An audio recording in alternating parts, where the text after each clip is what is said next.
Rudkin.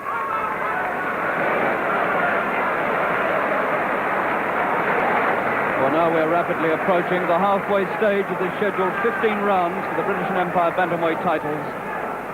And I've got Rudkin half a point in front, but that's not much after 7 rounds. I remember that in the last fight, it was McGowan who began to come into the fight more towards the end. The only time that Rudkin's ever been stopped was in his second professional fight when he got a cut eye, but he later avenged that defeat against Carl Taylor.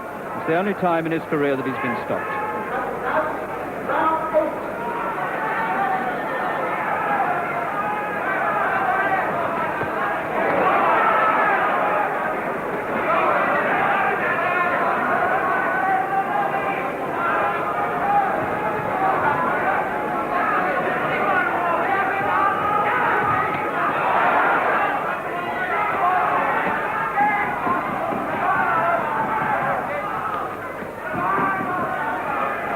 There's a little bit of trouble now. McGowan's right eye. He's not cut, but the right eye is beginning to look puffed and slightly closing. That's another butt of head there, and McGowan comes back wincing.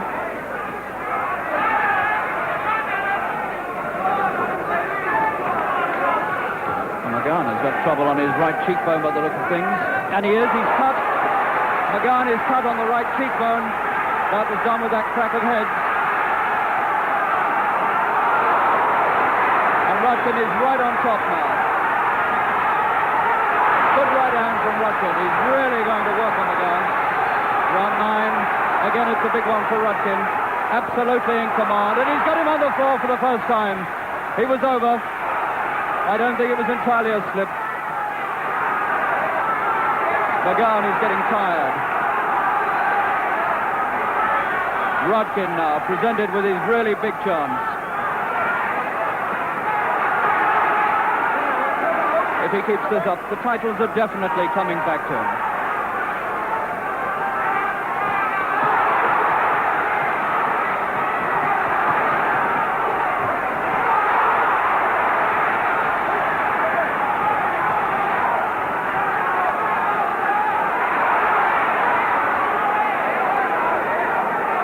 Right cheekbone, weeping slightly.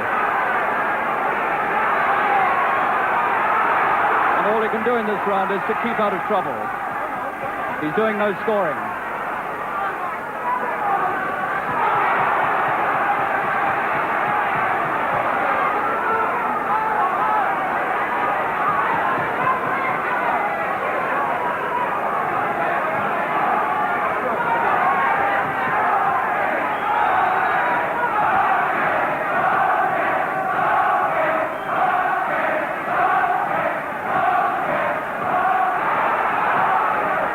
Seconds of this 9th round to go, and another decisive one for Rudkin.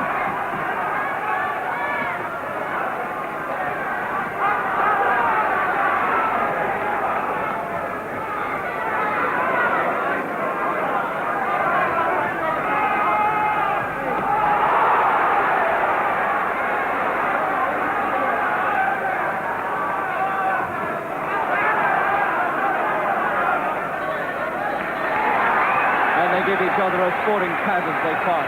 What a wonderful little contest this is between two good little sportsmen. And so for the first time in this fight, McGowan is cut, but not cut on the vulnerable area on top of his eyes, but cut on the right cheekbone. And that won't worry him a lot, except that it's a sign of the increasing domination that Rudkin is showing in this fight.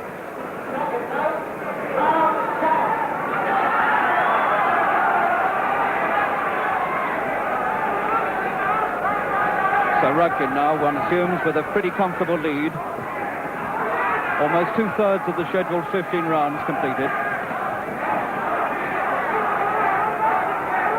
And McGowan now faced with a very big problem indeed, because he can't have the punch, I would think, to stop Rudkin, and he's going to have to work exceptionally hard now if he's going to outbox him and pick up the deficit.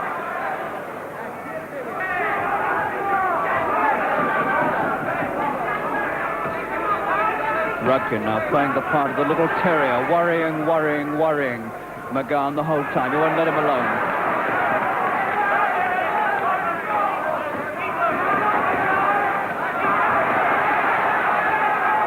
beating McGowan to the punch now.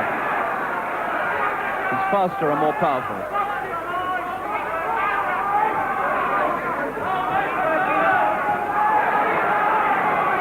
Incentive now, driving Rudkin on.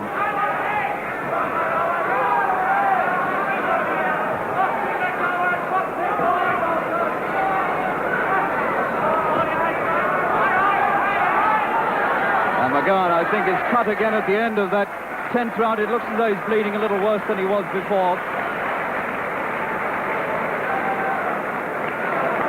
Difficult to get a clear look at him, but I think he's cut just a little bit worse underneath that right eye. It looked as though it was bleeding quite hard towards the end of that round.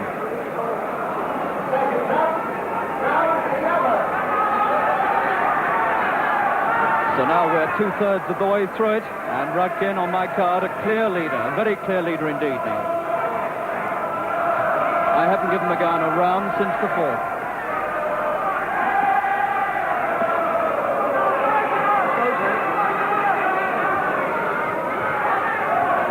And I think McGowan may well be cut just above his right eye. It looks to me as though he's cut in the corner, and he's also now cut underneath the left eye. So McGowan's face now beginning to look tattered and torn. He's bleeding from under both eyes now.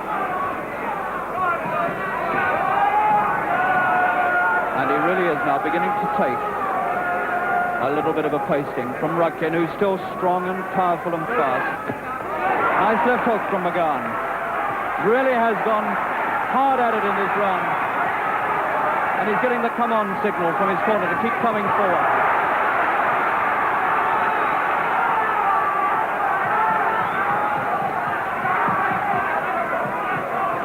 If McGowan could turn this fight now his way, it really would be remarkable.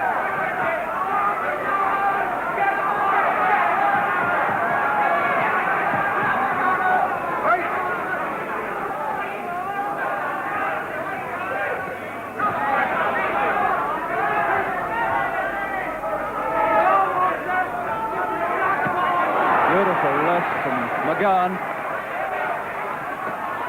right from the moment when he seemed in his worst trouble, he suddenly found a new lease of life.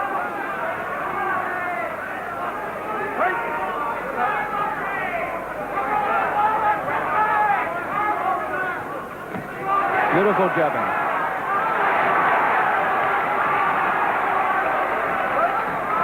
And McGowan coming strongly now, but very late in the fight.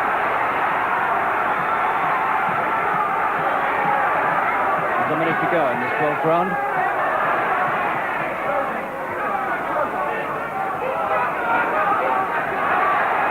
And it's McGowan scoring all the way.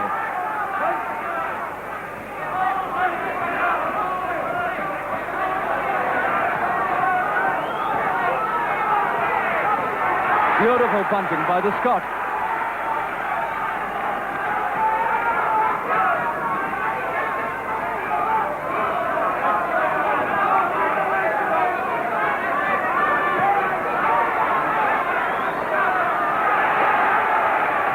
Hardly missed with the left hand. He's picked up every point. A truly remarkable comeback by McGowan.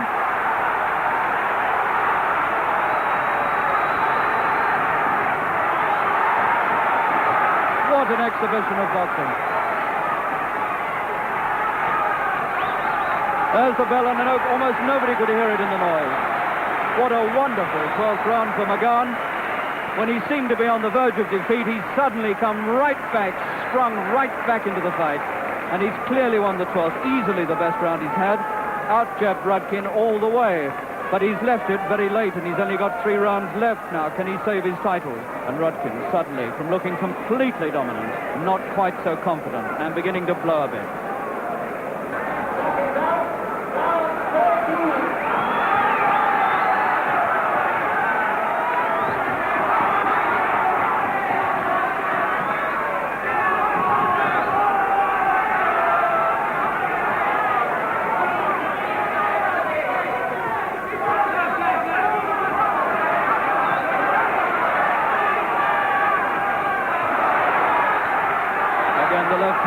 The dominating punch.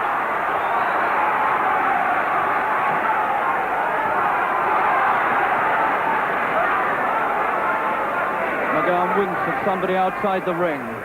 How can a man who's been through all these rounds and such hard rounds have the composure to do that? What a right uppercut from McGowan. Beautiful one.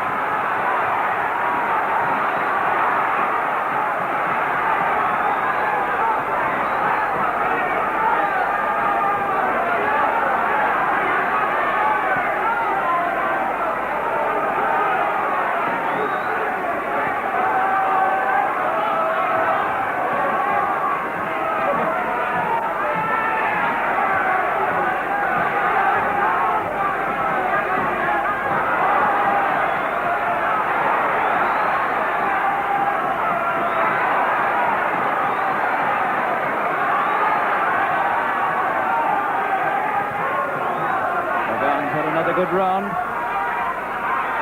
seconds left in this one. Not quite so decisive as the one before, but still a good one for McGowan.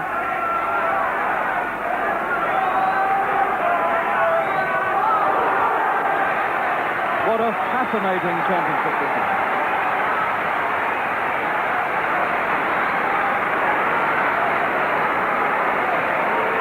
So from looking all over a winner after 10 rounds, suddenly Rudkin finds himself right back in the fray and having a really tough job now to try and get these titles back, the titles that he feels McGowan has unfairly held for the last 20 months.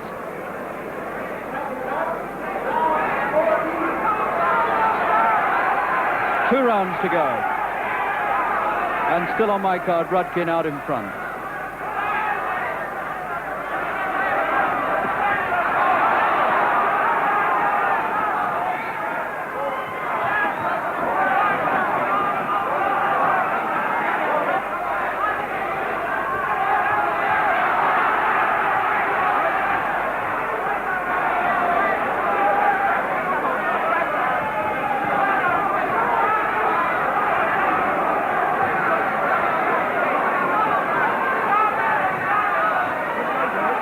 So many clean scoring punches being landed in this 14th round. McGowan bleeding again from underneath the left eye.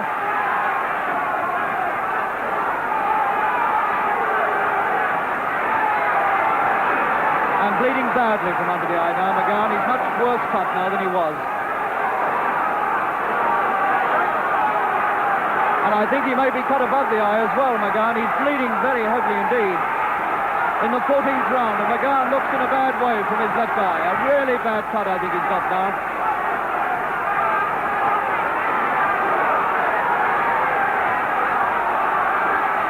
And he is. He's cut above the eye. He's cut above the left eye, McGowan. At long last, those eyes which have held up so well above have cut. The left one has gone.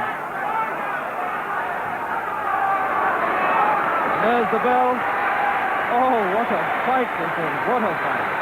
This is the eye that beat him when he fought Chai Chianoi to try to get his world title back last September. This is the eye that went, and it's gone again now, right in the closing stages of the fight, the 14th round. And there's the cut above the left eye that McGowan's got. Terribly bad luck for him right in the closing stages.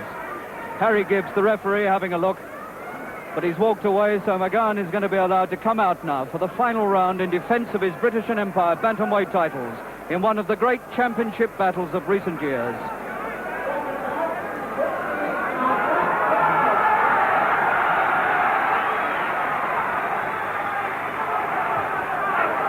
The last 3 minutes.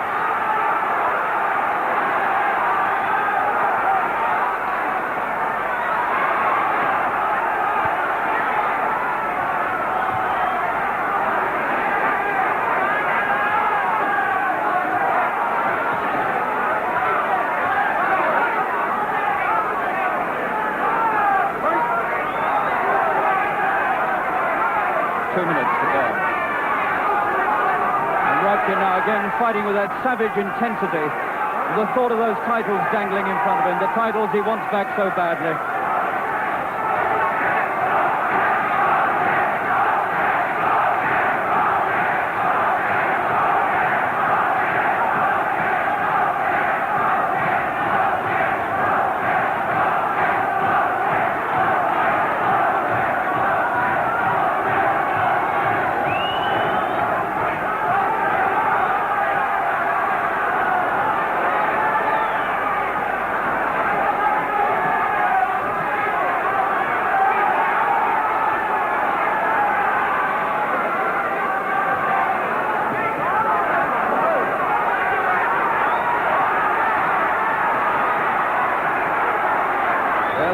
minute to go of this fight, and they're still hard at it, still boxing fast and furiously after 15 tremendous rounds in one of the best championship fights between little men that I've ever seen.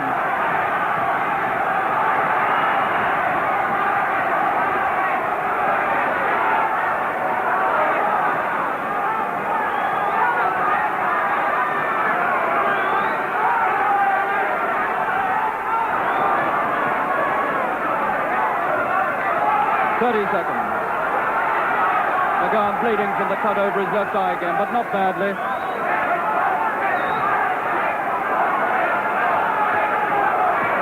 The whole of this crowd now jumping to their feet and cheering these boys on now. The last few seconds, and then we'll have the decision.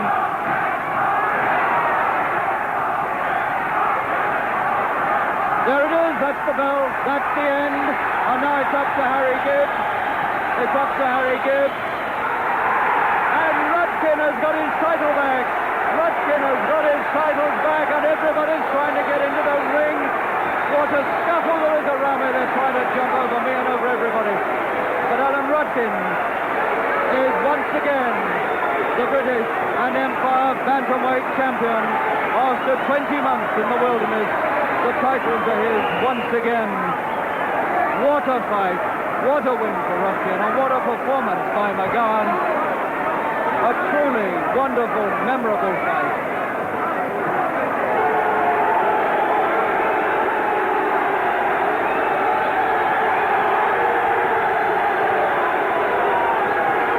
Peter Hill is straight out.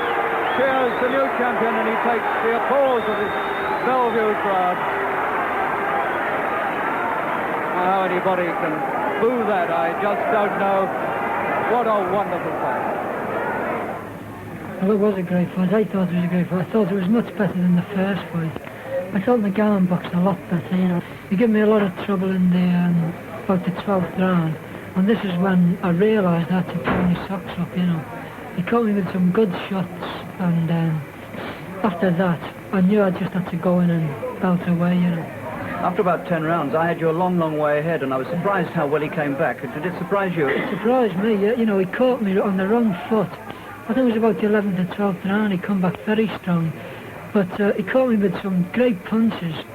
And after that, you know, I thought, well, if that's, you know, his best punches, you know, I could take them. And I walked into him after that. You've got a rather nasty eye there. I'm surprised you had a couple of stitches in it. I didn't think it was all that bad. Well, it didn't bleed a lot, you know, but didn't bother me at all. But the doctor thought it'd be better with a couple of stitches, so I got it stitched. It really was a wonderful fight, a tremendous fight. We've got Bobby Neal here, your manager. Let's just have a word with him and see what the future plans are. Harry Levine, the promoter's just been having a go at me and telling me that he's planning to put Alan in with Lionel Rose if Rose keeps his world title against Torado. Yes. We had an offer, actually, $15,000 Australian to fight Lionel Rose in Australia. And Levine tells me he thinks he can better this and he can bring Rose over here, which naturally we would rather prefer. Would you take this before you even gave a thought of another fight with McGowan? Are you interested in another fight with McGowan? Of course we are, yes, we are interested.